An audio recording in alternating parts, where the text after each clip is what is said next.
My name is Angelo Matuja Ashwil. I'm going to share with you today about many lies that are happening around the world. They are very pervasive, but uh, how we can, as Christian or at least people of faith who believe in Jesus Christ, what I think our position should be. We have to say the truth because it is written in the book of Psalm. Let me read that. Psalm 45, verse 6, it says, Your throne, O God, is forever and ever. The scepter of your kingdom is a scepter of uprightness. So it is good that we be doing what is right, or at least admit that something is right, even if we are weak and we have reason we fail to achieve the ideal truth, then we should at least admit that it is true. The two point I got this thing from maybe one point from one of the preachers that was talking, and I thought it is true. One of the lies is that God is love, and because God is love, He will not destroy the world. Forgetting that in the ancient world, during the time of Noah, God destroyed the whole world except Noah's family. Noah, if you can read from book of Genesis in the Bible, start from chapter 6 up to chapter 9, you will see what happened. God destroyed the whole world except 8 people.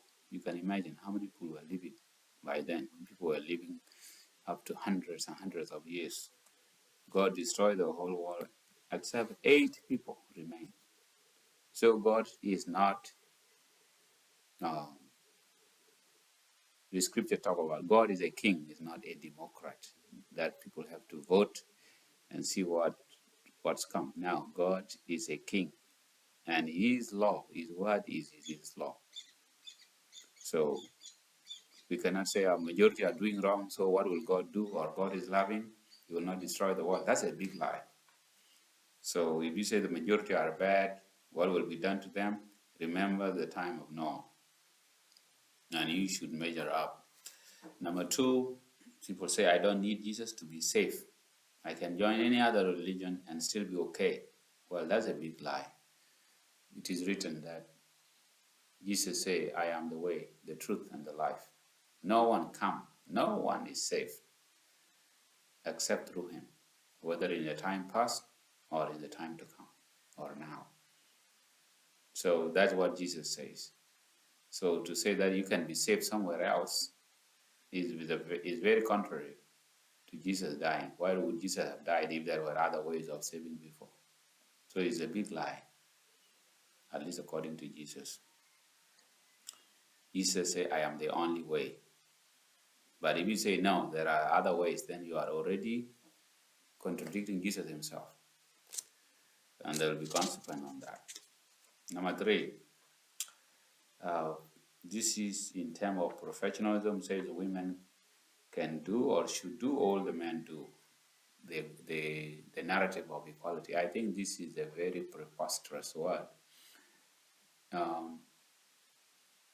Men cannot do everything women do, and women cannot do everything men do. It is a lie because God has designed us in a different way. There are things we can do together, there are things we cannot do together, despite the technology that has come up. So the real honor for most women, according to the Bible, is childbearing, and the rearing and the caring of the children until they are of age. People think that it is a mandate work. When a woman says, I'm a housewife, people underestimate the value of that. There is no honor, at least from the scripture, for a woman than raising her children in the right way, in the way of the Lord. I can tell you, even men cannot manage.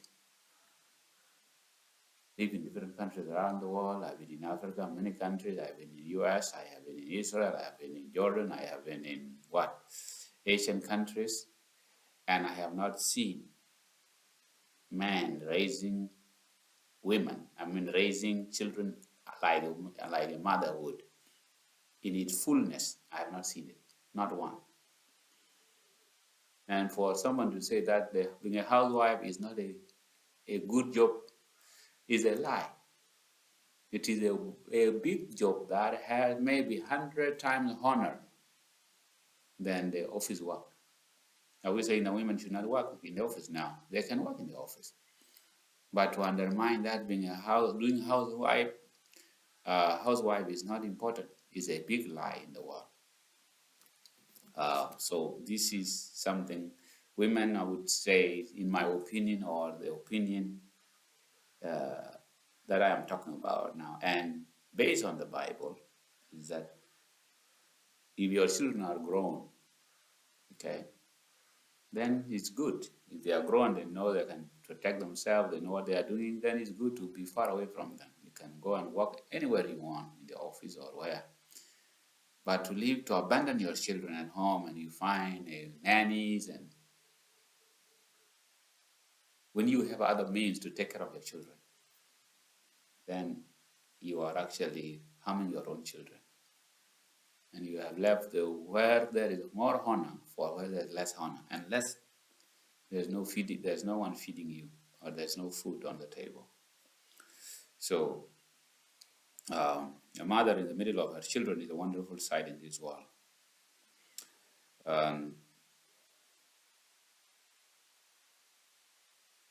But which only the glib and the fools label as joblessness. The housewife is the toughest and the hardest job in the world, which only God will compensate well at the end. Another point that I have seen, it says, all the 7 days in the week belong to God. Okay, and that the day of God is Sunday. I think this is a lie, especially if you bother to go and do your homework.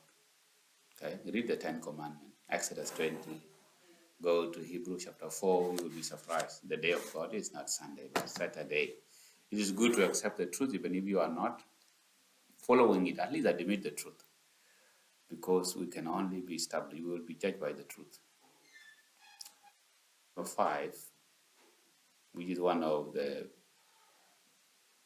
I find like a lie after doing the Bible, is that men who have many wives are happy. Now, this is a lie.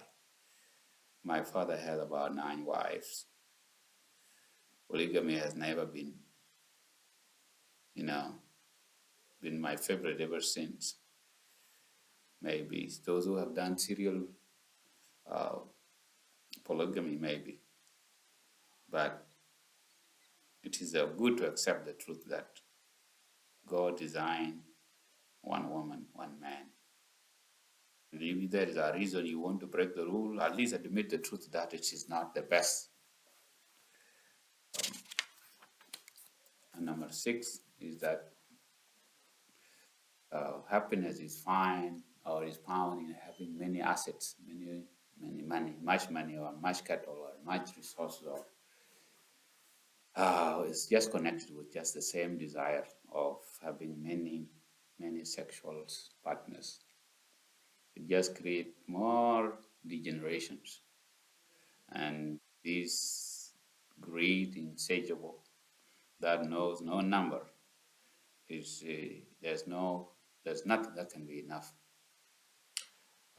These are the few things that I would like to share today, and then you go and do your own Bible study and then find out your own.